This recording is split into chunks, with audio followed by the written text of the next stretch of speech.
दिसंबर की कड़कड़ाती सर्दियों वाली एक सुबह थी। चारों तरफ इतना घना कोहरा छाया हुआ था कि जैसे पूरी दुनिया को किसी ने सफेद चादर से ढक दिया हो। गुलबर्ग में खड़ी वह पुरानी और आलीशान हवेली थी। धुंध में आधी छिपी हुई सी लग रही थी। ठंडी हवाएं इतनी तेज और चुभने वाली थी कि बाहर खड़े रहना मुश्किल हो रहा था।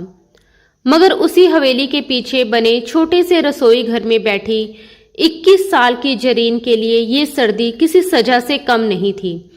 बर्फ जैसे ठंडे फर्श पर बैठकर वह बर्तन धो रही थी। उसके हाथ ठंड से सुन्न हो चुके थे और सिंक में बर्तनों का ढेर लगा हुआ था। नल से गिरता बर्फ जैसा ठंडा पानी उसकी नाजुक उंगलियों को नीला कर रहा था।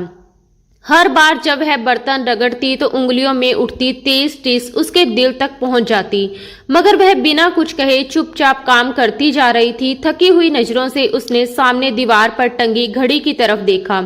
सुबह के ठीक 8 बज चुके थे और घर में सुबह से ही अफरा तफरी मची हुई थी। उसके मन में अनगिनत ख्याल एक साथ उमड़ रहे थे। कभी वह सोचती कि क्या सच में ये वही घर है जिसमें वह पैदा हुई थी, वही घर जिसे उसके पापा सलीम साहब ने बड़े प्यार और शौक से बनवाया था, वही हवेली जिसमें वह बचपन से किसी राजकुमारी की तरह पली बड़ी थी, जहां उसकी हर छोटी बड़ी ख्वाहिश पूरी की जाती थी। मगर आज उसी घर में रहते हुए भी उसे ऐसा लगता था जैसे उसके पैरों के नीचे की जमीन खिसक चुकी हो। उसकी माँ रुखसाना बेगम, जो कभी इस घर की असली मालकिन हुआ करती थी, आज उसी घर के एक सीलन भरे कमरे में लकवे से जूझते हुए बिस्तर पर पड़ी थी। जरीन की आंखों में आंसू तक नहीं थे। शायद ठंड ने उन्हें भी जमा दिया था, या फिर हालात की सख्ती ने उसके दिल को इतना मजबूत बना दिया था कि अब रोने की ताकत भी नहीं बची थी। वह अब एक इंसान नहीं बल्कि एक मशीन बन चुकी थी। ऐसी मशीन जिसके अंदर भी भावनाएं हैं, यह मानने को कोई तैयार नहीं था। तभी अचानक ताई समीना की कड़कती हुई आवाज ने उसके खामोश ख्यालों को बेरहमी से तोड़ दिया। जरीन, अरे ओ महारानी, अभी तक बर्तन ही धो रही हो? जरीन घबराकर पीछे मुड़ी। रसोई के दरवाजे पर समीना बेगम हाथ बांधे खड़ी थी। उनके चेहरे पर हमेशा की तरह नाराजगी और कठोरता साफ झलक रही थी। उन्होंने तेज आवाज में कहा, तुम्हें पता है ना कि आज लंदन से तैमूर मिर्जा आ रहा है? उसके स्वागत में जरा भी कमी नहीं रहनी चाहिए।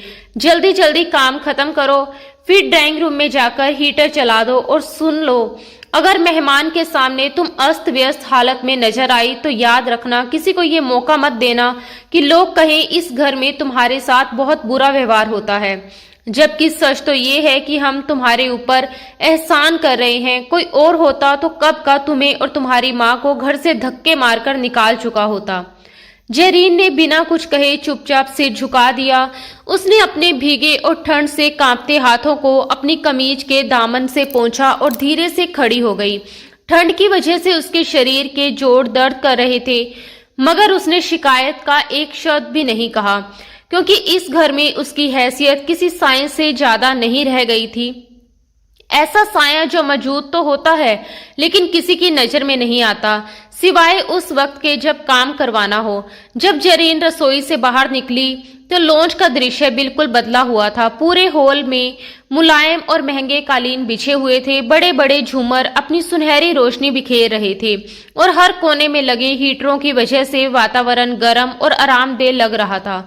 मगर ये गर्माहट जरीन के ठंड से जमे हुए जिस्म को अजीब तरह से चुभ रही थी, जैसे इस चमकदार माहौल में उसका ठंडा और थका हुआ वजूद बिल्कुल बेगाना हो।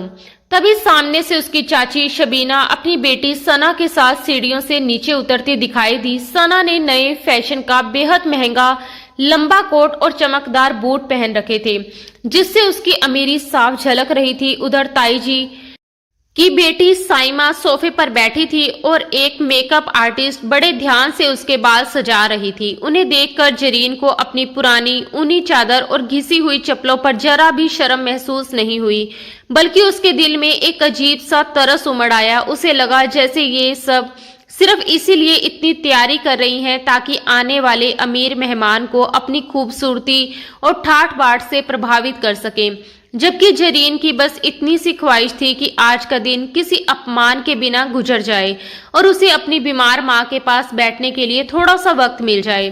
तभी साइमा की नजर आईने में पड़ती जरीन की परछाई पर गई और उसने मुंह बनाते हुए कहा, जरा इसकी शक्ल तो देखो मम्मा, इसे कहो मेहमानों के सामने मत आए। तैमूर क्या सोचेंगे कि हमारे घर में ऐसी फकीरन लड़कियां घूमती हैं। उसकी बात सुनकर शबीना बेगम हल्के से हंस पड़ी और हामी भरते हुए बोली, हाँ जरीन, तुम ऐसा करना कि मेहमान के आने के बाद रसोई में ही रहना। बस जब मैं आवाज दूं तो ट्रे लेकर आ जाना और तुरंत वापस चली जाना। ये सुनकर जरीन के भीतर जैसे लावा उबलने लगा। शब्द उसके गले तक आकर रुक गए। वह जोर से कहना चाहती थी कि ये घर उसका है, ये हवेली, ये झूमर, ये फर्नीचर सब उसके पिता की कमाई से बना है और ये लोग तो बस यहाँ कब्जा जमाए बैठे हैं। मगर उसी पल उसे अपनी बीमार माँ का ख्याल आ गया। अगर उसने जरा सी भी जुबान खोली तो शायद माँ की दवाइयां भी बंद कर दी जाएं। उसने गहरी सांस ली, सब्र का कड़वा घुट पिया और सिर झुकाकर ड्राइंग रूम की तरफ बढ़ गई ताकि हीटर चालू कर सके। अभी वह दरवाजे तक ही पहुंची कि बाहर पोर्च में एक भारी गाड़ी के रुकने की आवाज गूंज उठी। घर के अंदर अचानक हलचल मच गई। आ गए, हाय अल्लाह, मैं तो अभी तैयार भी नहीं हुई।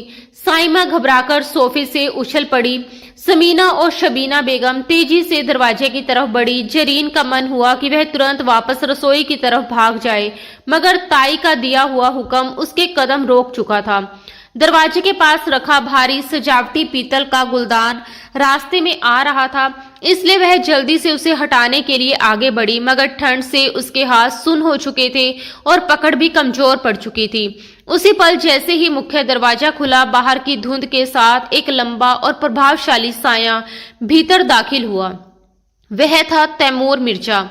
उसने काला कोट पहन रखा था, गले में मुलायम ऊनी मफलर था, हाथों में गरम दस्ताने और चेहरे पर एक अजीब सी सख्त संजीदगी थी। लगता था जैसे वह लंदन की बर्फीली हवाओं का आदी हो चुका हो। उसकी शख्सियत में इतना रोब और ठहराव था जैसे आसपास की हवा भी कुछ पल के लिए थम गई हो। उसके कदम बेहद मजबूत, संतुलित और आत्मविश्वास से भरे हुए थे। उधर जरीन जैसे ही गुलदान उठाने लगी, उसकी अचानक मौजूदगी से घबरा गई। उसकी सुन्न उंगलियां उस भारी गुलदान का बोझ संभाल नहीं पाई और वह उसके हाथों से फिसलने लगा। इससे पहले कि वह जमीन पर गिरकर तेज आवाज करता, जरीन उसे बचाने के लिए तुरंत आगे झपटी, मगर संतुलन खो बैठी और सीधे तैमूर के सामने जाकर गिर पड़ी। गुलदान तो गिरने से बच गया, मगर उसमें भरा पानी झलक कर तैमूर के चमकते काले बूट्स और पैंट के निचले हिस्से पर जा गिरा। उस पल जैसे समय ठहर गया। कड़ाके की सर्दी में जरीन फर्श पर गिरी हुई थी। उसके घुटने में चोट लग चुकी थी और ठंडा पानी उसके कपड़ों में समा गया था, मगर उसे दर्द से ज्यादा डर महसूस हो रहा था। सामने खड़ा आदमी जरा भी नहीं हिला। तैमूर ने धीरे से नीचे देखा, जहां एक लड़की कांपती हुई फर्श पर पड़ी थी। उसके जूते भीग चुके थे। उसके चेहरे पर कोई भाव नहीं था, ना गुस्सा ना हमदर्दी, बस एक गहरी खामोशी थी। उसने बेहद इम्तिनान से अपना चश्मा उतारा और जरीन की तरफ देखा। पीछे से साइमा और ताई जी घबराई हुई आवाज आई, वेलकम होम तैमूर। मगर तैमूर ने हल्का सा हाथ उठाकर उन्हें चुप रहने का इशारा कर दिया। उसकी नजरें अब भी सिर्फ फर्श पर गिरी जरीन पर टिकी हुई थी। उसकी आवाज ठंडी, सख्त और हुक्म देने वाली थी। उठो। उसकी आवाज भारी और बर्फ जैसी ठंडी थी, ऐसा हुक्म जिसे ठुकराना नामुमकिन था।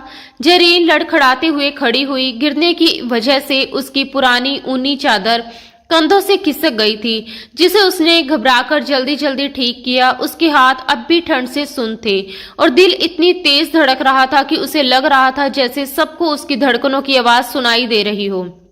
वह अपनी नजरें उठाने की हिम्मत नहीं कर पा रही थी। सामने खड़ा शख्स ऐसा था जिसकी मौजूदगी ही किसी दबाव की तरह महसूस हो रही थी। तैमूर ने बेहद सलीके से अपनी जेब से एक साफ रुमाल निकाला और पूरे इम्तिनान से अपने जूतों पर गिरा पानी पोंछने लगा।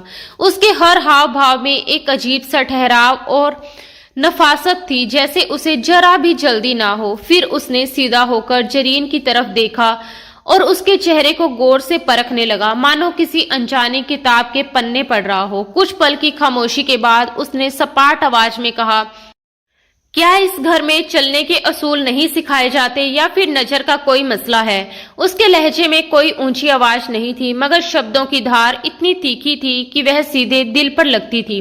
वह ताना नहीं मार रहा था, बल्कि ऐसे पूछ रहा था जैसे सामने वाले की पूरी शख्सियत को परख रहा हो। जरीन को उस पल ऐसा महसूस हुआ जैसे जमीन फट जाए और वह उसमें समा जाए। शर्म, डर और बेबसी सब मिलकर उसके भीतर तूफान मचा रहे थे, मगर उसने खुद को संभाला और धीरे धीरे सर उठाकर पहली बार उस अजनबी आदमी को गौर से देखा जो उसके सामने खड़ा था। तैमूर की आंखें गहरी झील जैसी थी, उनमें कोई भाव पढ़ पाना मुश्किल था। वह सिर्फ देख रहा था, जैसे सामने खड़ी लड़की के भीतर छुपी हर परत को समझ लेना चाहता हो। उसी पल जरीन के अंदर दबा हुआ आत्मसम्मान जैसे अचानक जाग उठा। बरसों से सहते सहते जो चिंगारी बुझने के करीब थी, वह इस कटु लहजे से फिर से भड़क उठी। उसने धीरे से कहा, माफ कीजिएगा, मेरे हाथ ठंड से सुन है। आपके जूते खराब करने का मेरा कोई इरादा नहीं था, मैं तो सिर्फ रास्ता साफ कर रही थी। और जहां तक नजर की बात है, कभी कभी धुंध इतनी गहरी होती है कि इंसान को अपनी मजबूरी के सिवा कुछ दिखाई ही नहीं देता। उसके मुंह से निकले ये शब्द वहां खड़े हर इंसान के लिए अप्रत्याशित थे। समीना बेगम तो जैसे सन रह गई, उनके चेहरे पर हैरानी साफ झलक रही थी। एक साधारण सी समझी जाने वाली लड़की, और वह भी तैमूर मिर्जा के सामने इस तरह जवाब दे रही थी। कुछ पल के लिए माहौल में सन्नाटा छा गया। तैमूर की आंखों में एक क्षण के लिए हल्की सी चमक उभरी। ये चमक हैरानी की थी या किसी अनकही सराहना की, ये समझ पाना मुश्किल था। उसने एक कदम आगे बढ़ाया और अब वह जरीन के बिल्कुल करीब खड़ा था। उसकी मौजूदगी से जैसे हवा और भारी हो गई थी। उसने ठंडी आवाज में कहा, धुंध बाहर है मोहतरमा, घर के अंदर नहीं। और अपनी मजबूरी को अपनी नाकाबिलियत का बहाना मत बनाइए, गलती मानना सीखिए, बहाने हमेशा कमजोर लोग बनाते हैं। ये कहकर उसने बेहद बेरुखी से उसे हल्का सा किनारे किया और आगे बढ़ गया, जैसे ये पूरा वाकया उसके लिए कोई मायने ही ना रखता हो। मगर उसके कहे हुए शब्द जरीन के दिल में किसी तेज नुकीले तीर की तरह धंस चुके थे।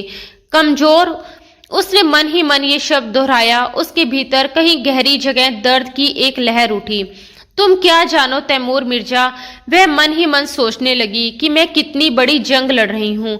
उधर ताई समीना घबराकर तुरंत तैमूर के पीछे भागी और बेहद बनावटी मुस्कान के साथ बोली, अरे बेटा, आई एम सो सॉरी, ये लड़की तो बस ऐसी ही है, दिमाग थोड़ा कमजोर है इसका, यतीम है ना, हमने तरस खाकर पाला है, इसकी बातों का बुरा मत मानना। फिर उन्होंने मुड़कर तेज आवाज में कहा, जाओ जरीन, यहाँ से दफा हो जाओ और मेहमान के लिए कॉफी बनाकर लाओ।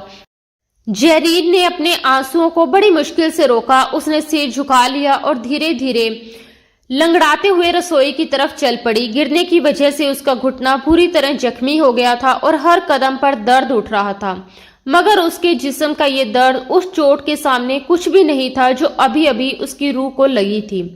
ड्राइंग रूम में तैमूर सोफे पर ऐसे बैठा था जैसे किसी शाही दरबार का मालिक हो। उसका अंदाज ठहरा हुआ, गंभीर और प्रभावशाली था। वह खामोश था, मगर उसकी आंखें सब कुछ देख और समझ रही थी। सामने ताई और चाची उसकी खुशामद में लगी हुई थी, हर बात में उसकी तारीफों के पुल बांध रही थी। दूसरी तरफ साइमा और सना बनावटी हंसी हंसते हुए उससे अजीब अजीब सवाल पूछ रही थी, जैसे किसी तरह उसका ध्यान अपनी तरफ खींच लेना चाहती हो।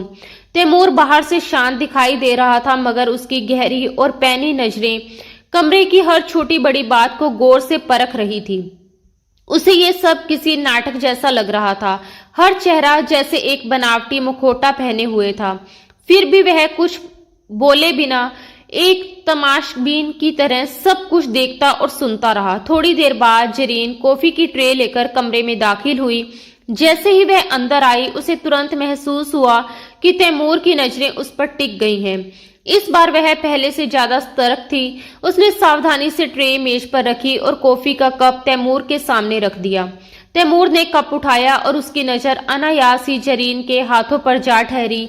उसके हाथ ठंड और मेहनत की वजह से लाल पड़ चुके थे, उंगलियां सूज गई थी, उन पर बर्फ जैसे पानी में काम करने के साफ निशान दिखाई दे रहे थे। उसने कप होठों से लगाया, मगर उसकी नजरें अब भी जरीन के चेहरे से फिसलकर उसके हाथों पर ठहरी हुई थी। फिर उसने कप वापस मेज पर रखते हुए सपाट और सख्त लहजे में कहा, कॉफी में चीनी कम है और अगली बार कॉफी के साथ कुछ घर का बना भी लाइएगा। मुझे बेकरी का बासी सामान पसंद नहीं। उसकी बात सुनते ही समीना बेगम जल्दी से बोली, अरे बेटा, लंच में साइमा ने तुम्हारे लिए बहुत कुछ बनाया है, बस थोड़ा सा इंतजार कर लो। जरीन बिना कुछ कहे ट्रे उठाकर वापस मुड़ने लगी कि तभी तैमूर की आवाज ने उसे रोक दिया। रुकिए। जरीन के कदम वहीं थम गए। कमरे में कुछ पल के लिए सन्नाटा छा गया। तैमूर ने धीमे मगर बेहद ठंडे लहजे में कहा, अगली बार कॉफी लाते वक्त ध्यान रखिएगा कि ट्रे कांपे नहीं। मुझे कमजोरी बिल्कुल पसंद नहीं। जरीन ने पलटकर उसकी तरफ देखा। तैमूर का चेहरा हमेशा की तरह शांत और बेभाव था, मगर उसके शब्द किसी अनकहे तंज की तरह जरीन के दिल को चुभ गए। उसने चुपचाप सिर झुका लिया और बिना कुछ कहे वहां से चली गई। दोपहर के वक्त जब खाने का समय हुआ तो बड़ा सा मेज तरह तरह के लजीज पकवानों से सजा हुआ था। तैमूर मेज के सिरहाने वाली कुर्सी पर बैठा था और बाकी सब लोग उसके आसपास बैठे थे। साइमा और सना दोनों उसकी प्लेट में खाना परोसने के लिए जैसे होड़ लगा रही थी। ये कढ़ाई मैंने बनाई है तैमूर, साइमा ने मुस्कुराते हुए झूठ बोला। और ये मिठाई मैंने बनाई है, सना ने भी गर्व से दावा किया। दोनों ने एक दूसरे की तरफ चोरी छिपे नजर डाली, क्योंकि दोनों ही जानती थी कि ये सब झूठ है। असल में ये सब पकवान किसी और ने बनाए थे। तैमूर खामोशी से खाना खाता रहा। वह हर निवाले को ध्यान से चख रहा था, जैसे स्वाद के साथ साथ सच्चाई भी परख रहा हो। खाना बेहद ही स्वादिष्ट और संतुलित बनाया हुआ था। कमरे के एक कोने में खड़ी जरीन ये सब चुपचाप देख और सुन रही थी। सुबह से जले हुए हाथों और थके हुए जिस्म के साथ उसने ये सारा खाना तैयार किया था, मगर उसके मेहनत का सारा श्रेय कोई और ले रहा था। अचानक तैमूर ने चम्मच मेज पर रख दिया और अपनी नजरें साइमा की तरफ उठाई। उसकी आंखों में हल्की सी जिज्ञासा थी और होठों पर एक नपी तुली मुस्कान। इस कढ़ाई में आपने कौन सा खास मसाला इस्तेमाल किया है?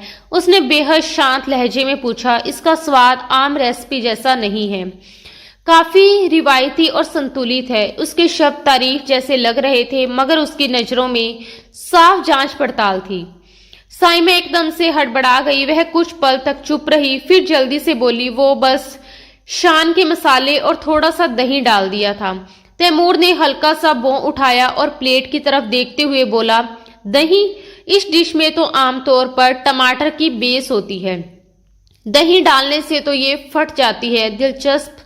उसके होठों पर हल्की सी तंज भरी मुस्कान आई और वह दोबारा खाने में लग गया। साइमा का चेहरा एकदम फीका पड़ गया, जबकि शबीना और समीना ने तुरंत बात बदलने की कोशिश की, मगर माहौल की अजीब सी जेम छुप नहीं सकी। तैमूर समझ चुका था कि ये हाथ असल में खाना बनाने वाले नहीं हैं, मगर उसने किसी का पर्दाफाश नहीं किया। वह जानना चाहता था कि इस पर्दे के पीछे असली हाथ किसका है। रात काफी गहरी हो चुकी थी, बाहर धुंध और भी घनी हो गई थी और पूरी हवेली पर एक अजीब सा सन्नाटा उतर आया था। तैमूर को नींद नहीं आ रही थी। वह अपने कमरे से बाहर निकला और धीरे धीरे सीढ़ियां उतरते हुए नीचे आ गया। चलते चलते वह घर के पिछले हिस्से की ओर बढ़ा। तभी उसकी नजर एक हल्की सी रोशनी पर पड़ी। वह कोई स्टोर रूम नहीं था, बल्कि पुराना सा बरामदा था, जिसे शीशे लगाकर बंद कर दिया गया था। तैमूर उत्सुकता से खिड़की के पास जाकर खड़ा हो गया। अंदर का दृश्य देखते ही उसके कदम वहीं रुक गए। हीटर की हल्की रोशनी में फर्श पर वही लड़की जरीन बैठी हुई थी। उसके कंधों पर वही पुरानी ऊनी चादर थी, मगर इस वक्त वह ना बर्तन धो रही थी, ना कोई काम कर रही थी। उसके सामने एक बड़ा कैनवस रखा था और हाथ में ब्रश था। वह पेंटिंग बना रही थी। उसके चेहरे पर दिन भर की थकान या बेबसी नहीं थी, बल्कि एक अजीब सा गहरा सुकून था, जैसे वह इस दुनिया से बिल्कुल अलग किसी और ही दुनिया में खो गई हो। कैनवस पर गहरे नीले और काले रंगों से वह एक उफनता हुआ तूफान बना रही थी। उस तूफान के बीच एक अकेली नाव थी, जो डूब नहीं रही थी, बल्कि हर लहर से लड़ती हुई आगे बढ़ रही थी। शीशे के उस पार खड़ा तैमूर सांस रोके उसे देखता रहा। ये लड़की सचमुच एक पहेली है। दिन में वही डरी सहमी सी नौकरानी जो कांपते हाथों से कॉफी परोसती है, और रात में वही लड़की एक कलाकार बन जाती है, जो अपने ब्रश से तूफान रच देती है। तैमूर की नजरें उसके चेहरे पर टिक गई। उसकी आंखों में गहरी वीरानी थी, मगर उसके हुनर में एक ऐसी आग थी जो बता रही थी कि उसके भीतर कितना कुछ दबा हुआ है। तैमूर ने महसूस किया कि इस लड़की के अंदर बहुत कुछ ऐसा है जिसे इस हवेली की दीवारों के पीछे दबाकर रखा गया है। वह कुछ देर तक वहीं खड़ा रहा, बिल्कुल खामोश, तमाशबीन की तरह, और फिर धीरे से वापस मुड़ गया। उसके दिल में एक फैसला जन्म ले चुका था, वह इस लड़की की असली कहानी जरूर जानेगा। वह यहाँ एक कारोबारी समझौते और तयशुदा शादी के इरादे से आया था, मगर उसे अंदाजा भी नहीं था कि उसका सामना एक बागी दिल से होने वाला है। एक ऐसा बागी जो इस वक्त अपनी ही सल्तनत में कैदी बनकर जी रहा था। दिसंबर की जमा देने वाली रातें जितनी लंबी थी, जरीन के लिए उतनी ही सब्र आजमाने वाली भी थी। पिछले एक हफ्ते में इस घर की पूरी तस्वीर बदल चुकी थी। तैमूर मिर्जा के आने से हवेली के सारे नियम और तौर तरीके उलट पुलट हो गए थे, मगर इस बदलाव का सबसे भारी बोझ जरीन के कंधों पर आ पड़ा था। उसके लिए तैमूर कोई ख्वाबों का शहजादा या प्रिंस चार्मिंग नहीं था, बल्कि एक नई मुसीबत था। एक घमंडी, अकड़ू और अमीर लंदन वाला साहब, जिसके नखरे उठाते उठाते उसकी कमर टूट जाती थी। जरीन को उससे सख्त चिढ़ होने लगी थी। जब भी वह सामने आता, उसकी आंखों में एक अजीब सा भाव होता, जैसे वह जरीन को किसी माइक्रोस्कोप के नीचे रखकर परख रहा हो। और जरीन के लिए वह बस एक और अमीर आदमी था, जिसे अपनी दौलत और अपनी खूबसूरत शख्सियत पर बहुत नाज था। अपनी इज्जत और खुददारी को बचाने के लिए वह उससे जितना हो सके दूर रहना चाहती थी, मगर मुश्किल ये थी कि तैमूर को कॉफी सिर्फ जरीन के हाथ की ही पसंद थी, और ये बात ताई समीना के लिए किसी मुसीबत से कम नहीं थी। मजबूरी ये थी कि मेहमान को नाराज भी नहीं किया जा सकता था। तैमूर का रोज का एक तयशुदा रूटीन बन गया था कि सुबह जल्दी घर से निकल जाना, शहर के बड़े आर्किटेक्ट्स और बिजनेस पार्टनर्स के साथ मीटिंग्स करना, अलग अलग साइट्स का मुआयना करना, और फिर शाम ढलते ढलते वापस हवेली लौट आना। उसकी वापसी का वक्त जैसे पूरे घर के लिए किसी छोटे त्योहार से कम नहीं होता था। शाम होते ही हवेली में अजीब सी हलचल शुरू हो जाती।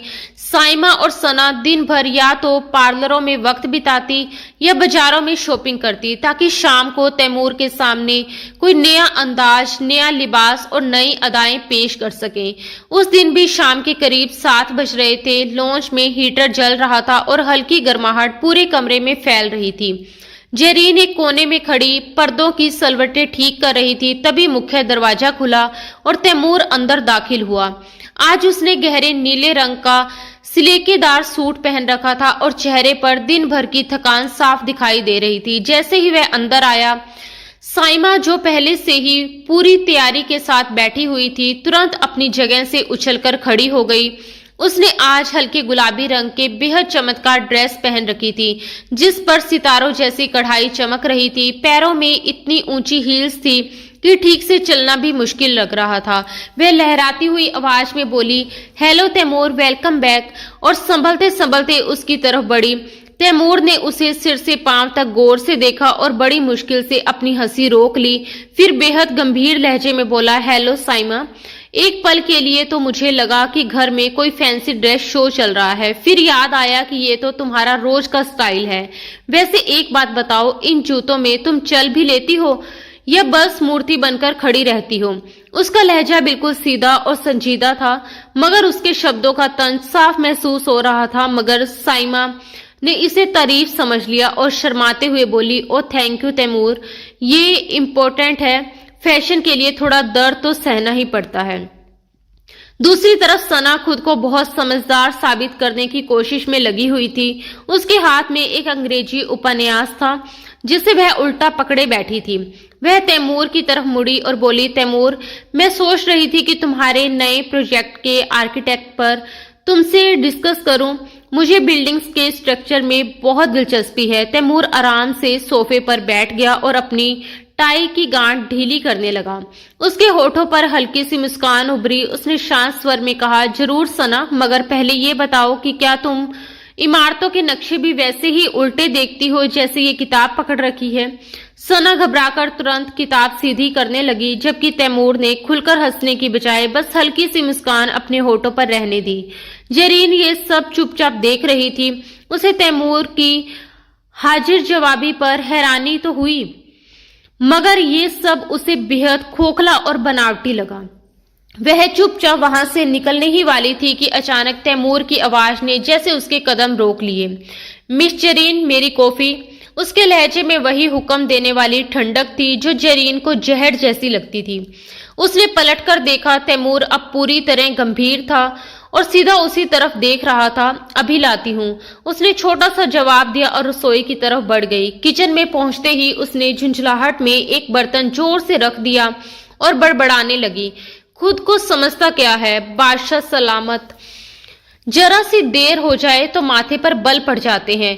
अल्लाह करे इसकी कॉफी पीते वक्त इसमें मच्छर गिर जाए और वो मच्छर इसके पेट में जाने की बजाय सीधे इसके दिमाग में चला जाए। जब अपने ही दिमाग में भिनभिनाहट होगी तो दूसरों की कमियां निकालना भूल जाएगा। वह कुछ देर ऐसे ही बड़बड़ाती रही, मगर कॉफी बनाते वक्त उसने पूरी सावधानी बरती, क्योंकि वह ताई समीना की डांट बिल्कुल नहीं सुनना चाहती थी। कुछ ही देर बाद जब वह कॉफी की ट्रे लेकर वापस लॉन्ज में पहुंची तो वहां का नजारा बदल चुका था। ताई समीना और चाची शबीना आकर बैठ चुकी थी और दोनों पूरे उत्साह के साथ तैमूर की खुशामद करने में लगी हुई थी। जरीन ने चुपचाप कॉफी का कप तैमूर के सामने रख दिया। तैमूर ने कप उठाया, एक घुट लिया और कुछ पल के लिए आंखें बंद कर ली, जैसे स्वाद को परख रहा हो। फिर हल्की सी सांस छोड़ते हुए बोला, परफेक्ट। पूरे शहर में ऐसी कॉफी शायद ही कहीं मिलती हो। उसने कप मेज पर रखते हुए जरीन की तरफ देखा और कहा, मिस जरीन, क्या आपने कॉफी बनाने का कोई डिप्लोमा किया है या ये भी कोई खानदानी राज है? उसके सवाल में हल्की सी मुस्कान थी, मगर आवाज में वही ठहराव। जरीन ने उसकी तरफ देखा तक नहीं, वह बस वहां से जल्दी निकल जाना चाहती थी। उसने सपाट लहजे में जवाब दिया, हर काम के लिए डिग्री की जरूरत नहीं होती, कुछ चीजें मजबूरी सिखा देती हैं। इतना कहते ही ताई समीना ने उसे घूरकर देखा और झिड़कते हुए बोली, ज्यादा जबान मत चलाओ, जाओ जाकर बाकी काम देखो। जरीन मुड़कर जाने ही लगी थी कि तैमूर की आवाज फिर गूंजी, रुकिए, मैंने अभी बात खत्म नहीं की।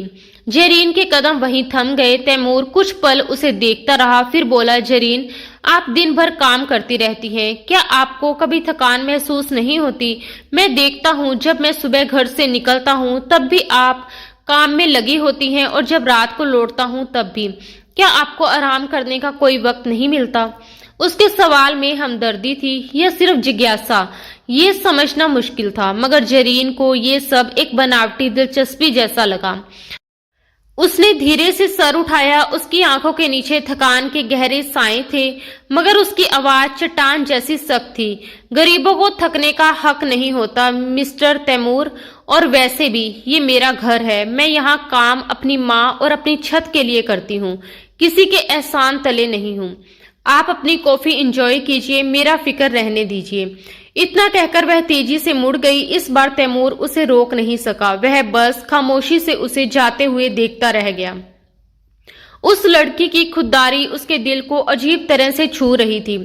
जितनी बार वह उसे किसी छोटे या दबे हुए माहौल में देखता, वह उतनी ही मजबूती से सामने खड़ी नजर आती। इसके उल्ट साइमा और सना की बनावटी अदाएं और बेवकूफी भरी हरकतें उसे और ज्यादा चिढ़ा रही थी। रात के खाने पर माहौल को खुशगवार बनाने की पूरी कोशिश की गई थी। डाइनिंग टेबल पर मुर्ग मुसल्लम, बिरयानी और तरह तरह के सलाद सजे हुए थे। ताई समीना और चाची शबीना के बीच जैसे एक खामोश मुकाबला चल रहा था कि कौन तैमूर की प्लेट में ज्यादा परोसे।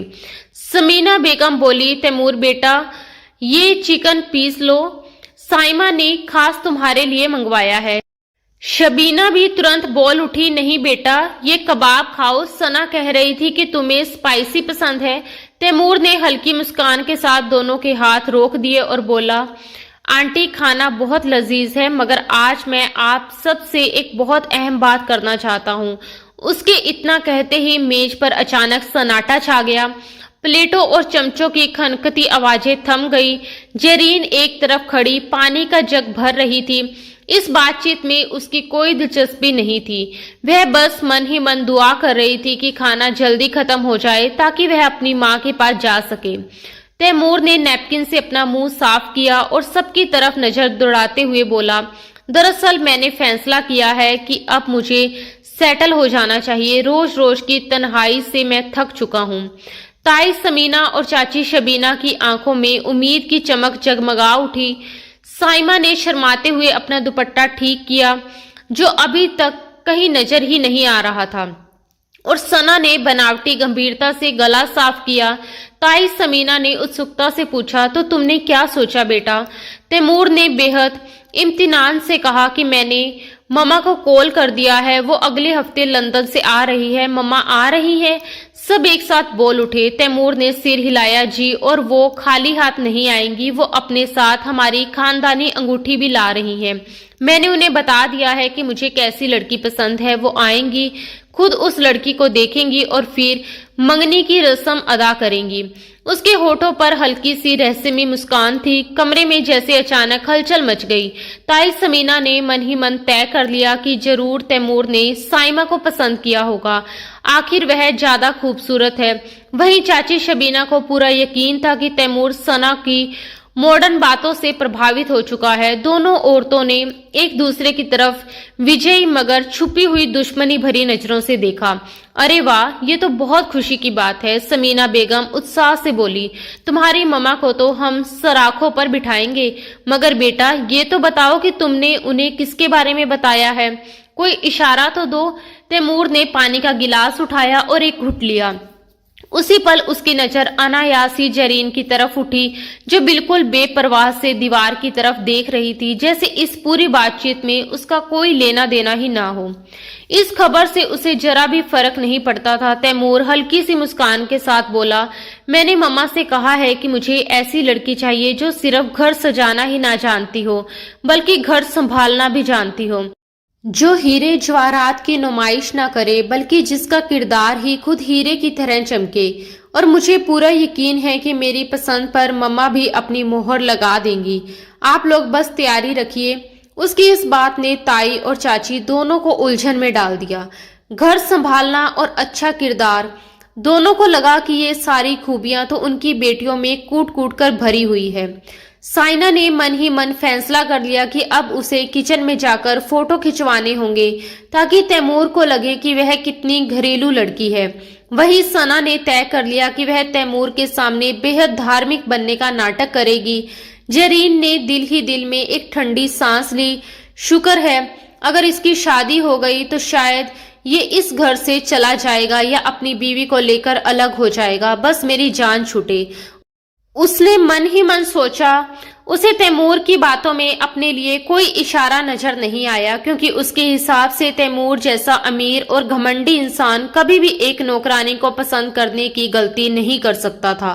खाने के बाद जब जरीन रसोई में बर्तन समेट रही थी, तैमूर पानी पीने के बहाने किचन में आ गया, मगर जरीन ने उसे पूरी तरह नजरअंदाज करते हुए अपना काम जारी रखा। तभी तैमूर ने अचानक कहा, तैयार रहना जरीन। जरीन चौंक कर उसकी तरफ मुड़ी। किस लिए? बर्तन तो मैं धो रही हूँ, और क्या तैयारी करनी है? तैमूर हल्के से हंसा और बोला, मेहमानों की आमद की, घर में रौनक लगने वाली है। और हाँ, मेरी कॉफी में चीनी थोड़ी कम रखा करो, जिंदगी में पहले ही बहुत मिठास आने वाली है। इतना कहकर वह एक पहेली जैसा जुमला उछालते हुए वहां से चला गया, और जरीन वहीं खड़ी रह गई। उसके माथे पर बल पड़ गए। पागल आदमी, उसने बड़बड़ाते हुए सिर झटक दिया। पता नहीं किस बेचारी की किस्मत फूटने वाली है जो इस मगरूर इंसान के साथ बंधेगी। उसे क्या पता था कि तैमूर की जिंदगी की असली मिठास उसी के हाथों की बनी कॉफी से जुड़ी हुई है। उधर लॉन्च में ताई और चाची ने अपनी अपनी बेटियों को ट्रेनिंग शुरू कर दी थी। साइमा, कल से तुम सुबह जल्दी उठोगी और तैमूर के सामने नमाज पढ़ोगी, ताई ने हुक्म दिया। और सना, तुम कल से जींस नहीं पहनोगी, सलवार कमीज निकालो, चाची ने सख्त हिदायत दी। हवेली अब किसी जंग के मैदान जैसी लगने लगी थी। उधर तैमूर अपने कमरे में खिड़की के पास खड़ा था। उसके हाथ में कॉफी का कप था और वह नीचे आंगन में फैली धुंध और टिमटिमाती रोशनियों को देख रहा था। उसने धीमे से खुद से कहा, बहुत जल्द मिस जरीन, आपको पता चल जाएगा कि तैमूर मिर्जा क्या चीज है। आप जिस पिंजरे में कैद हैं उसकी चाबी मेरे पास है। उसके होठों पर हल्की सी मुस्कान आ गई। जंग का बेगुल बज चुका था और आने वाला हफ्ता फैसला करने वाला था। पूरे शहर पर दिसंबर की वह रात किसी आफत की तरह उतरी थी। आसमान जैसे फट पड़ा था और मूसलाधार बारिश कहर बनकर बरस रही थी। तेज हवाओं के झोंके हवेली की खिड़कियों से टकरा रहे थे, जैसे अंदर घुसने की जिद कर रहे हों। मगर हवेली के पिछवाड़े बने जर्जर कमरे में इससे भी बड़ा तूफान उठा हुआ था। जरीन की मां रुखसाना बेगम, जो कई सालों से फालिज की मार झेलते हुए खामोशी में पड़ी थी, अचानक बुरी तरह तड़पने लगी थी। उनकी सांसें उखड़ रही थी, चेहरा नीला पड़ चुका था और वे हवा के लिए मछली की तरह झटपटा रही थी। जरीन की हालत पागलों जैसी हो गई थी। उसने माँ का सर अपनी गोद में थाम रखा था।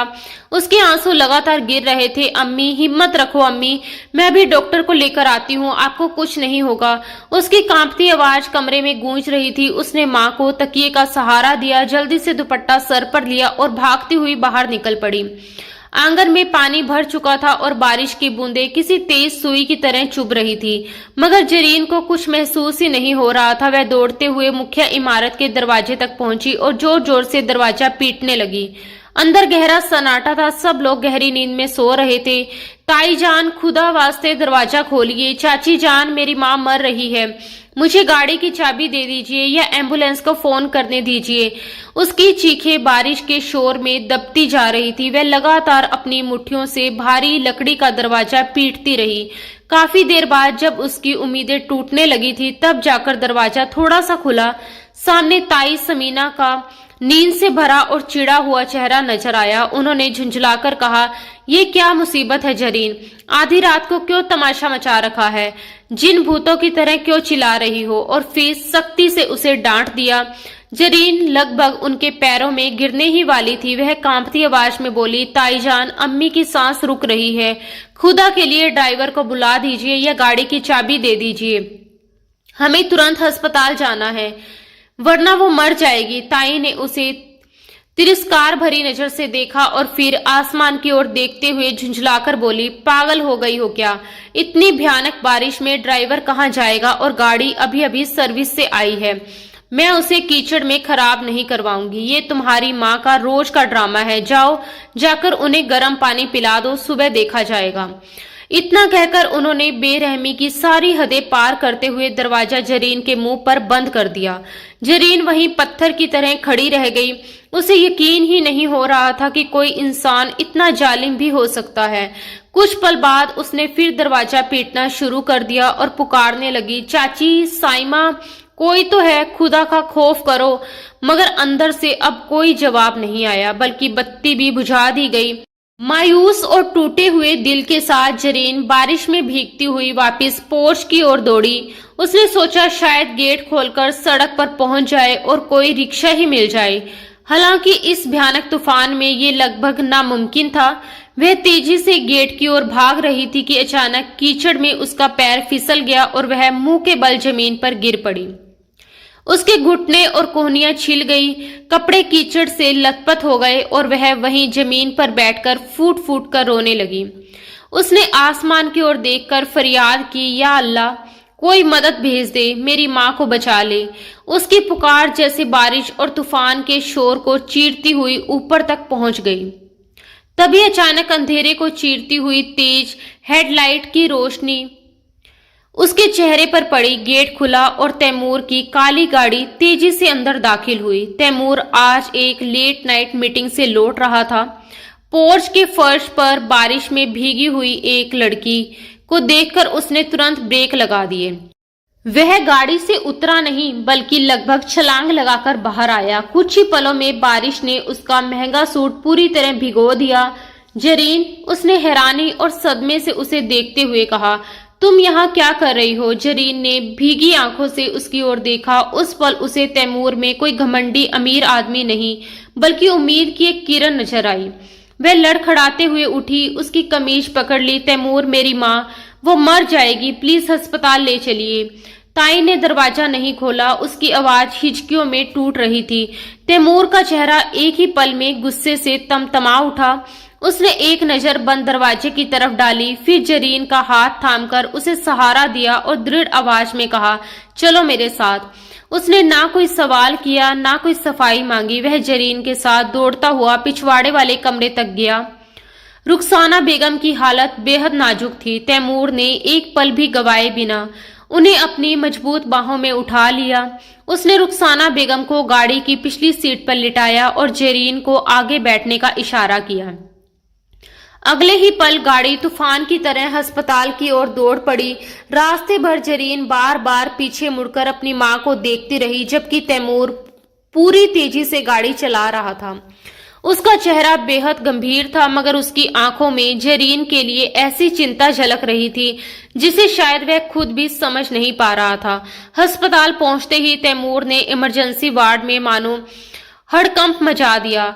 डॉक्टर तुरंत हरकत में आ गए और इलाज शुरू कर दिया गया। जरीन बाहर बेंच पर भीगी हुई और कांपती बैठी थी। सर्दी उसकी हड्डियों तक उतर चुकी थी। थोड़ी देर बाद तैमूर कहीं गया और वापस लौटा तो उसके हाथ में गर्म कॉफी का कप और एक शॉल थी। उसने चुपचाप शॉल जरीन के कंधों पर डाल दी। जरीन ने चौंक कर उसकी ओर देखा। तैमूर ने धीरे से कहा, पी लो, तुम्हें हिम्मत की जरूरत है। उसकी आवाज बेहद नरम थी। वही तैमूर जो हमेशा तंज करता था, मगर आज उसकी आवाज में अजीब सी नरमी और मरहम थी। थोड़ी देर बाद डॉक्टर बाहर आए और गंभीर स्वर में बोले कि मरीज अब खतरे से बाहर है, लेकिन उनकी हालत बेहद कमजोर है। उन्होंने बताया कि साफ लग रहा है कि उन्हें कई महीनों से ठीक तरह का खाना और दवाइयां नहीं मिली, इसलिए ये सिर्फ बीमारी नहीं बल्कि साफ साफ लापरवाही का नतीजा है।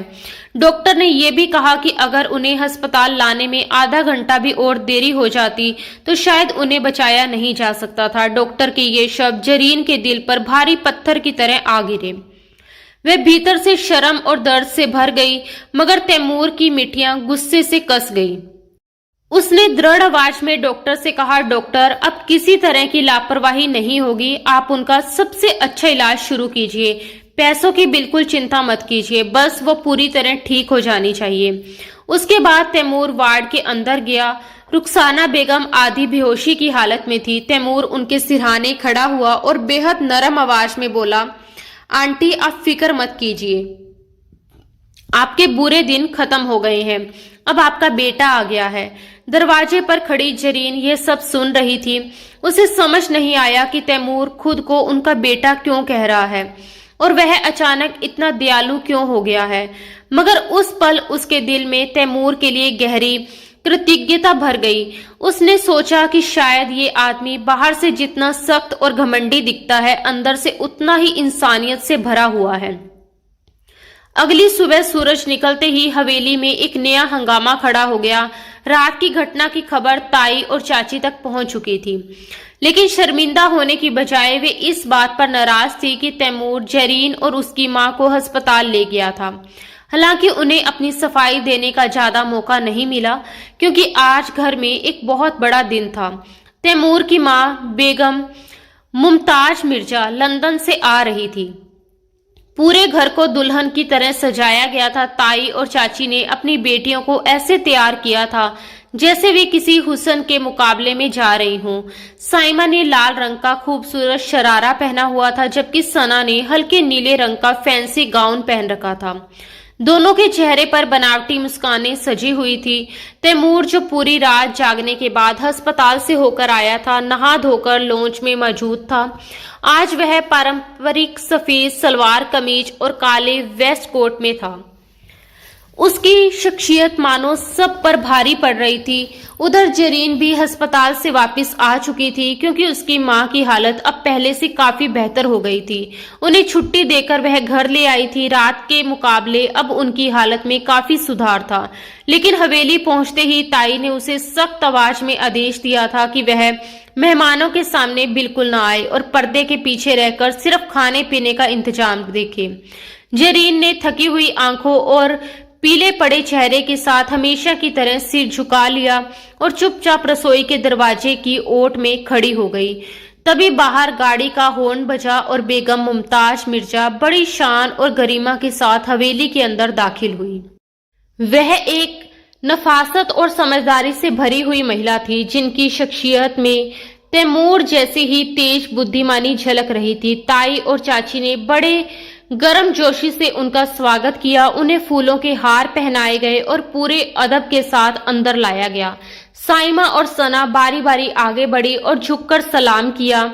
मुमताज बेगम ने मुस्कुराकर कहा, माशाअल्लाह, कितनी प्यारी बच्चियां हैं। ताई तुरंत मौके का फायदा उठाते हुए बोली, भाभी, ये साइमा तो बिल्कुल घर गृहस्थी में माहिर है।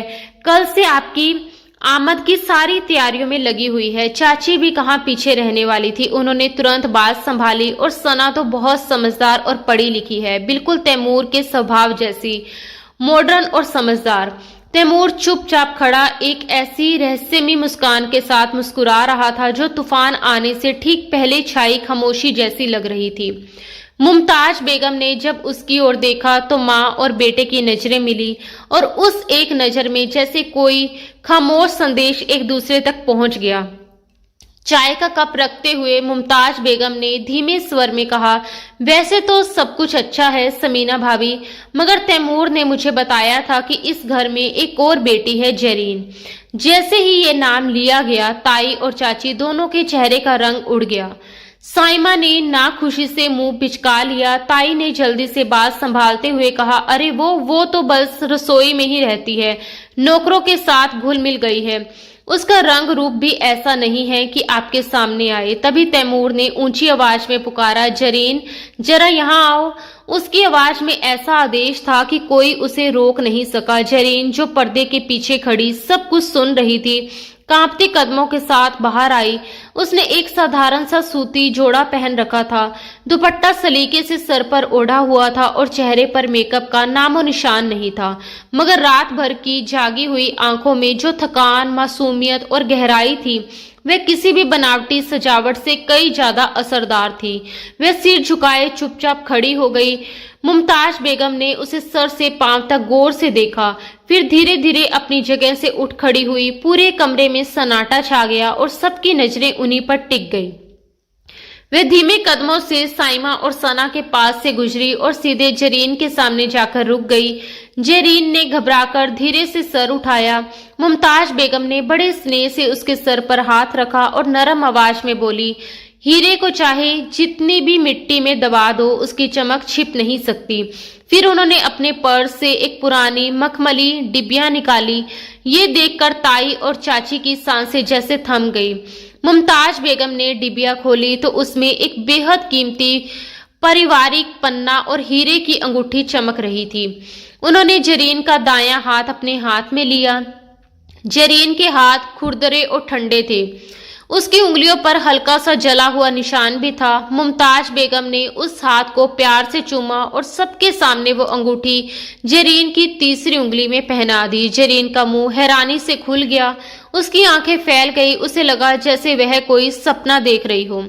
कमरे में जैसे बम फट गया हो। ताई समीना का चेहरा एकदम काला पड़ गया। वह कुर्सी की पीठ पकड़कर खड़ी रह गई जैसे उनके पैरों से जान निकल गई हो। चाची शबीना के हाथ से प्लेट गिरते गिरते बची, जबकि साइमा और सना के चेहरों से हवाइयां उड़ने लगी। ताई चीखती हुई बोली, ये आप क्या कर रही हैं भाभी? इस 2 टके की लड़की को, हमारे घर की नौकरानी को तैमूर की पत्नी बनाएंगी? अब तक शांत खड़ा तैमूर आगे बढ़ा और उसने जरीन के कंधे पर मजबूती से हाथ रखकर उसे अपने पास कर लिया। उसकी आवाज गूंजती हुई ठोस थी, ये नौकरानी नहीं बल्कि इस घर की असली वारिस है ताईजान, और सिर्फ घर की ही नहीं, ये तैमूर मिर्जा के दिल की भी वारिस है। मुझे गुडियों को सजाने का शौक नहीं है, मुझे एक सच्चा हमसफर चाहिए, और वो मुझे उस बारिश वाली रात कीचड़ में लथपथ अपनी माँ के लिए तड़पती हुई मिली थी, ना कि मेकअप की परतों के पीछे। जरीन ने भीगी पलकों से तैमूर की ओर देखा। उसकी आंखों में अब वह तंज और घमंड नहीं था, बल्कि एक अजीब सा अपनापन और जिम्मेदारी झलक रही थी। जरीन अभी भी हैरान खड़ी थी। उसकी उंगली में चमकती अंगूठी उसे भारी लग रही थी, लेकिन तैमूर का साथ उसे कई ज्यादा मजबूत महसूस करवा रहा था। ये उसकी जिंदगी का सबसे बड़ा झटका था और उसके विरोधियों के लिए एक करारा सबक था। हवेली के ड्राइंग रूम में जैसे समय थम सा गया था। मुमताज बेगम के हाथों से पहनाई गई वह हीरे की अंगूठी जेरीन की खुरदरी उंगलियों में सितारों की तरह चमक रही थी, मगर उसकी चमक ने ताई समीना और चाची शबीना की आंखों को चकाचौंध कर दिया था। उनके दिलों में जलन की आग भड़का दी। कमरे में पसरा हुआ सन्नाटा किसी आने वाले तूफान का संकेत दे रहा था, जिसे ताई समीना की भारी चीख ने तोड़ दिया। ये हरगिज नहीं हो सकता, ये धोखा है। जरूर इस लड़की ने तुम लोगों पर कोई जादू कर दिया है। एक नौकरानी आपके घर की बहू बनेगी, और मेरी साइमा का क्या? हमने बरसों से इस रिश्ते का इंतजार किया है।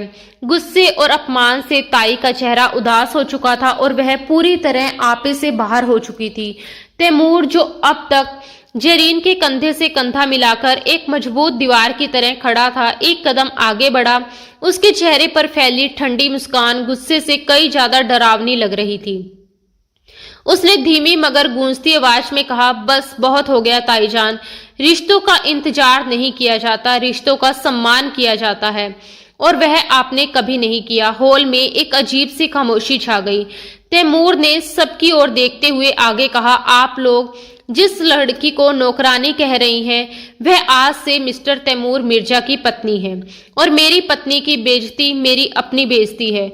उसके इन शब्दों के साथ जैसे फैसला सुनाया जा चुका था, सना और साइमा के चेहरे एकदम सफेद पड़ गए। वे हारे हुए कदमों से अपने अपने कमरे की ओर चली गई। अब उन्हें वह बनावटी रूप भी उतारकर फेंकना था, जिसे उन्होंने जबरदस्ती अपने ऊपर ओढ़ रखा था। उसी दिन और उसी समय पास की मस्जिद से मौलवी साहब को बुला लिया गया।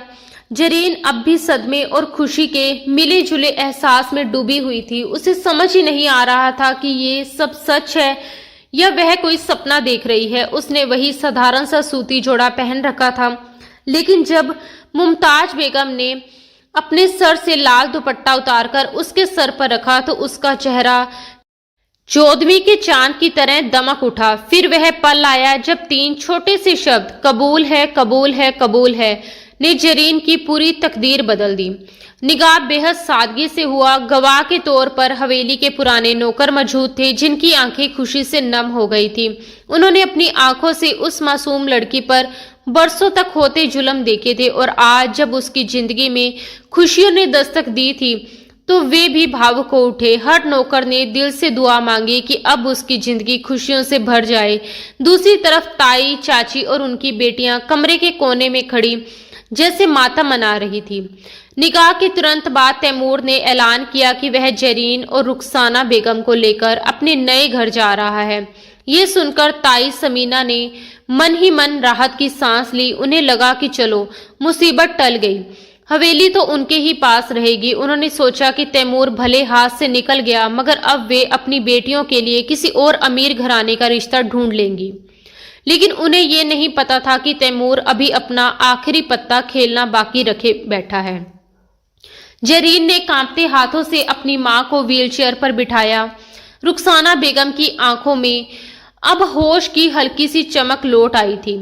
पिछली रात से ही उनकी तबीयत में सुधार आने लगा था। उनके चेहरे पर भी धीरे धीरे रौनक लौट रही थी और बीमारी काफी हद तक काबू में आ चुकी थी। आज उन्हें भी ये एहसास हो गया था कि उनकी बेटी, जिसने बरसों तक इन लोगों के जुल्म और ताने सहन किए थे, आखिरकार आज आजाद हो रही है, और उसकी जिंदगी में अब खुशियों का नया सवेरा आने वाला है। बेटी की इस खुशी को देखकर रुखसाना बेगम की आंखों से आंसू बह निकले। उन्होंने कांपते हाथों से बेटी के सर पर हाथ रखा और उसे ढेर सारी दुआएं दी। तैमूर खुद आगे बढ़ा और व्हील चेयर संभाल ली।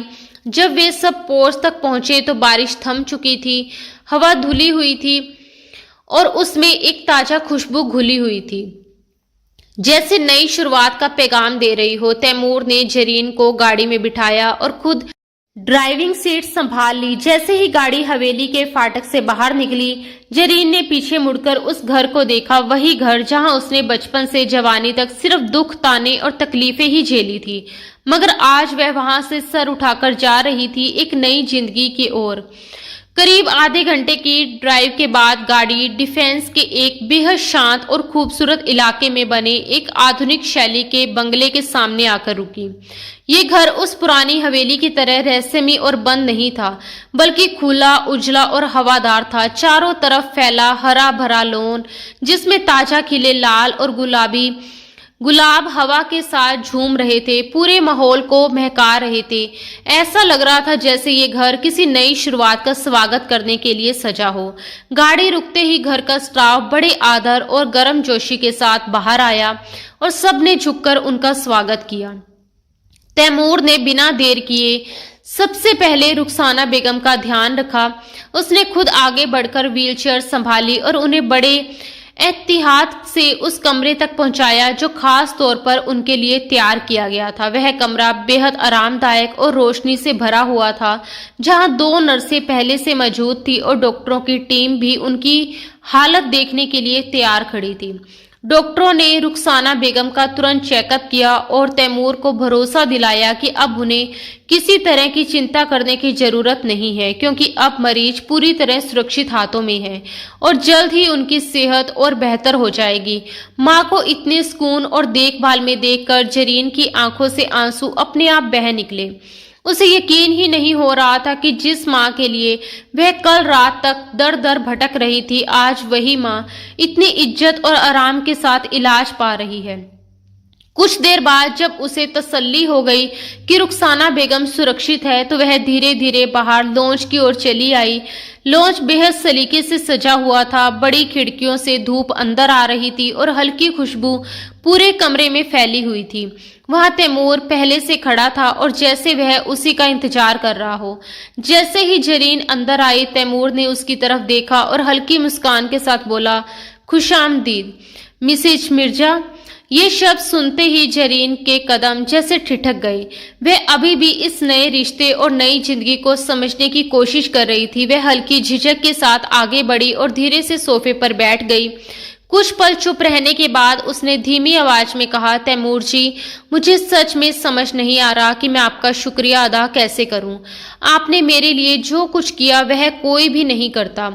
आपने मुझ जैसी मामूली सी लड़की के लिए इतना सब कुछ, लेकिन वह अपनी बात पूरी भी नहीं कर पाई कि तैमूर ने तुरंत अपनी उंगलियां उसके होठों पर रख दी और मुस्कुराते हुए उसे चुप करवा दिया। उसकी आवाज बेहद नरम थी जब उसने कहा, खुद को मामूली मत कहो, तुम मामूली नहीं हो जरीन, तुम अनमोल हो। ये शब्द सुनकर जरीन की आंखें झुक गई और उसके दिल में एक अनजाना सुकून उतर आया। अभी दोनों के बीच ये खामोश और भावुक पल चल ही रहा था कि अचानक तैमूर का फोन बज उठा। फोन की आवाज ने उस सन्नाटे को तोड़ दिया। तैमूर ने फोन उठाया, स्क्रीन पर नजर डाली और फिर कॉल रिसीव कर लिया। उसने जानबूझकर स्पीकर ऑन कर दिया। दूसरी तरफ से ताई समीना की बेहद घबराई हुई और कांपती आवाज सुनाई दी, तैमूर बेटा, ये क्या हो रहा है? यहाँ पुलिस और वकील क्यों आए हुए हैं? ये क्या कह रहे हैं कि हमें घर खाली करना होगा? ये कैसा मजाक है? उनकी आवाज में डर साफ झलक रहा था। तैमूर ने एक पल के लिए जरीन की तरफ देखा, फिर बेहद ठंडे और सख्त लहजे में फोन पर जवाब दिया, ये मजाक नहीं है ताईजान, ये इंसाफ है। उसकी आवाज इतनी शांत थी कि उसमें छिपी कठोरता और भी गहरी लग रही थी। वह आगे बोला, जिस हवेली में आप लोग इतने सालों से रह रहे हैं, वे असल में सलीम अंकल की थी और कानूनी तौर पर उस हवेली की असली वारिस जरीन है। आप लोगों ने उस घर पर इतने सालों से गैर कानूनी कब्जा कर रखा था। मेरे डैड के पास उस घर के असली कागजात सुरक्षित थे और मैं वही कागजात लंदन से अपने साथ लेकर आया हूँ। अब सब कुछ कानून के सामने साफ है, इसलिए मैंने वकील को साफ आदेश दे दिया कि आप लोगों के पास इस हवेली को खाली करने के लिए सिर्फ 24 घंटे का समय है। उसके बाद कानून अपना काम करेगी। फोन के दूसरी तरफ से अचानक चीख पुकार और घबराई हुई माफी मांगने की आवाजें आने लगी। माहौल एकदम बदल गया था। थोड़ी ही देर में चाची शबीना भी रोते हुए फोन पर आ गई। उनकी आवाज कांप रही थी, जैसे डर ने उनके दिल को जकड़ लिया हो। वह गिड़गिड़ाते हुए बोली, बेटा, हम कहाँ जाएंगे? अगर हमें घर से निकाल दिया गया तो हम सड़क पर आ जाएंगे। खुदा के लिए ऐसा मत करो, हम बर्बाद हो जाएंगे। उनकी आवाज में वही घबराहट थी जो कभी जरीन की आवाज में हुआ करती थी जब वह रहम की भीख मांगती थी और कोई सुनने वाला नहीं होता था। ये सब सुनकर जरीन के चेहरे पर एक पल के लिए सख्ती उतर आई। उसकी आंखों के सामने अचानक अतीत के सारे दर्दनाक मंजर घूम गए। वे दिन जब उसे जानबूझकर भूखा रखा जाता था, वे रातें जब उसकी मां को दवा तक नहीं दी जाती थी, वे अपमान भरे पल जब उसे उसी घर में नौकरानी की तरह काम करने पर मजबूर किया जाता था जो असल में उसके पिता की विरासत था। हर याद उसके दिल को चीर रही थी। तैमूर चुपचाप खड़ा उसे देख रहा था। उसकी आंखों में एक सवाल था, जैसे वह कह रहा हो कि अब फैसला तुम्हारा है। उसने धीमे लेकिन स्पष्ट शब्दों में कहा, उन्हें निकाल दो जरीन, उन्होंने तुम पर बहुत जुल्म किए हैं। उसके शब्दों में उकसावा था, मगर फैसला फिर भी जरीन के हाथ में ही था। कुछ पल तक कमरे में खामोशी छाई रही, फिर जरीन धीरे धीरे उठी और शांत कदमों से चलते हुए तैमूर के करीब आ गई। उसने बिना कुछ कहे तैमूर के हाथ से फोन ले लिया। जैसे ही फोन उसके हाथ में आया, दूसरी तरफ अचानक सन्नाटा छा गया। वहां मौजूद हर शख्स जैसे सांस रोककर जरीन के फैसले का इंतजार कर रहा था। जरीन ने गहरी सांस ली और ठहराव भरी आवाज में कहा, ताईजान, मैं जरीन बोल रही हूँ, वही जरीन जिसे आपने कल रात बारिश में धक्का देकर घर से बाहर निकाल दिया था। उसके शब्द शांत थे, मगर उनमें ऐसी सच्चाई थी जिसने दूसरी तरफ बैठे लोगों को चुप करवा दिया। कुछ ही पल में वहां से धीमी धीमी सिसकियों की आवाज आने लगी। जरीन कुछ क्षण के लिए रुकी, फिर बोली, मेरा दिल चाहता है कि आज मैं आपको वही सब महसूस करवाऊं जो मैंने और मेरी मां ने बरसों तक सहा है। बेघर होना, लवारिस होना और हर पल बेबस महसूस करना। ये कहते हुए उसकी आंखों में दर्द भी था और ताकत भी थी। तैमूर अपनी पत्नी को गौर से देख रहा था। उसकी आंखों में गर्व और प्यार साफ झलक रहा था। लेकिन अगले ही पल जरीन ने गहरी सांस ली और अपनी आवाज को और स्थिर करते हुए कहा, लेकिन मैं सलीम साहब की बेटी हूँ और मेरा दिल आप लोगों जैसा नहीं है। मुझे वह हवेली नहीं चाहिए, क्योंकि वह घर अब मेरे लिए सिर्फ दर्द और अपमान की याद बन चुका है। मुझे मेरा असली घर मिल चुका है और मेरा घर वह है जहाँ मेरा रक्षक मेरे साथ खड़ा है। उसने एक पल के लिए तैमूर की तरफ देखा, फिर फोन पर बोली, आप लोग उसी हवेली में रहिए, लेकिन बस इतना याद रखिएगा कि ये घर अब आपकी ताकत नहीं बल्कि मेरी दी हुई खैरात है। उसी लड़की की खैरात जिसे आप 2 टके की समझते थे। ये कहकर जरीन ने बिना कोई और शब्द कहे फोन काट दिया। तैमूर उसे हैरानी और बेहद गहरे प्यार भरी नजरों से देख रहा था, क्योंकि जरीन उससे लिपटी खड़ी थी। कुछ पल बाद उसने धीमी आवाज में पूछा, तुमने उन्हें माफ कर दिया? वो इसके काबिल तो बिल्कुल नहीं थे। जरीन के होठों पर हल्की सी मुस्कान उभरी। उसने धीरे से सिर हिलाया और बोली, नहीं तैमूर, मैंने उन्हें माफ नहीं किया। मैंने तो बस उन्हें अपने एहसान के नीचे दबा दिया है। अगर मैं उन्हें घर से निकाल देती तो शायद लोग उन्हें मुजरिम समझते, उनके लिए हमदर्दी पैदा हो जाती। लेकिन अब वे जिंदगी भर शर्मिंदगी के साथ जिएंगे। जब भी उस घर की दीवारों, दरवाजों और छत को देखेंगे तो उन्हें हर बार ये एहसास होगा कि ये सब उन्हें खैरात में मिला है, उसी लड़की की खैरात जिसे वे 2 टके के समझते थे। वे थोड़ी देर रुकी, फिर शांत आवाज में बोली, और सच कहूं तो मैं नफरत का इतना भारी बोझ उठाकर अपने नए घर में कदम नहीं रखना चाहती थी। तैमूर ने बिना कुछ कहे अचानक उसके दोनों हाथ थाम लिए और उन्हें अपने होठों से छू लिया। उसकी आंखों में गर्व और मोहब्बत साफ दिखाई दे रही थी। वह मुस्कुराकर बोला, मैंने कहा था ना, मुझे हीरे की पहचान है। तुम सच में मेरे दिल की वारिस हो। रात पूरी तरह भीग चुकी थी। नए घर की छत पर हल्की हल्की बूंदाबांदी हो रही थी, बिल्कुल वैसे ही बारिश जैसे उनकी पहली मुलाकात के वक्त हुई थी। मगर उस रात की बारिश में दर्द था और आज की बारिश में सुकून। तैमूर और जरीन छत की रेलिंग के पास खड़े थे। जरीन ने एक खूबसूरत शॉल ओढ़ रखी थी और तैमूर ने उसे अपने बाजुओं के घेरे में ले रखा था। सामने पूरा शहर रोशनी से नहाया हुआ चमक रहा था।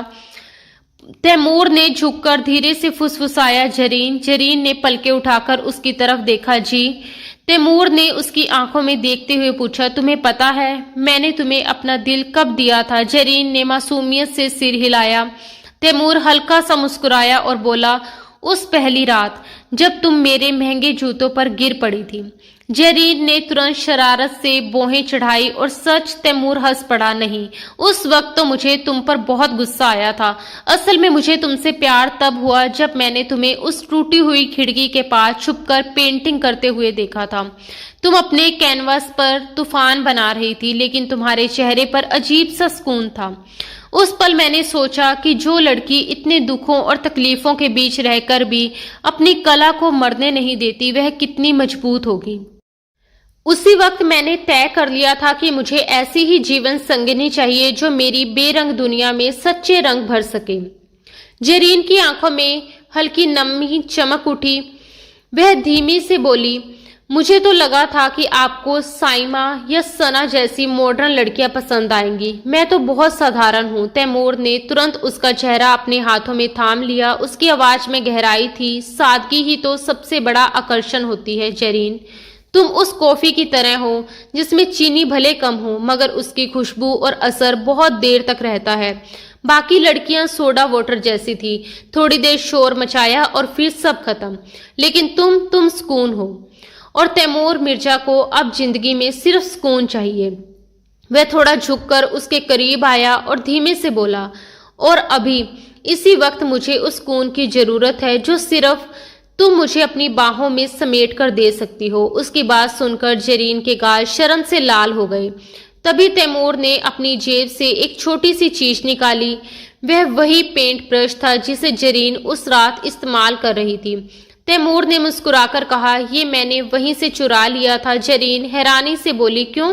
तैमूर ने शरारती अंदाज में जवाब दिया, ताकि मैं अपनी जिंदगी का कैनवस तुम्हारे हवाले कर सकूं। जरीन, क्या तुम मेरे बेरंग दिनों को अपने रंगों में सजा दोगी? जरीन ने मुस्कुराते हुए वह ब्रश लिया और हल्के से तैमूर के सीने पर रख दिया। फिर बोली, मैं कोई बहुत बड़ी आर्टिस्ट तो नहीं हूँ तैमूर साहब, मगर वादा करती हूँ कि आपकी जिंदगी में कभी उदासी का सलेटी रंग नहीं आने दूंगी। तैमूर ने उसे और करीब खींच लिया। इस बीच बारिश थोड़ी तेज हो गई थी, मगर दोनों को उसकी बिल्कुल परवाह नहीं थी।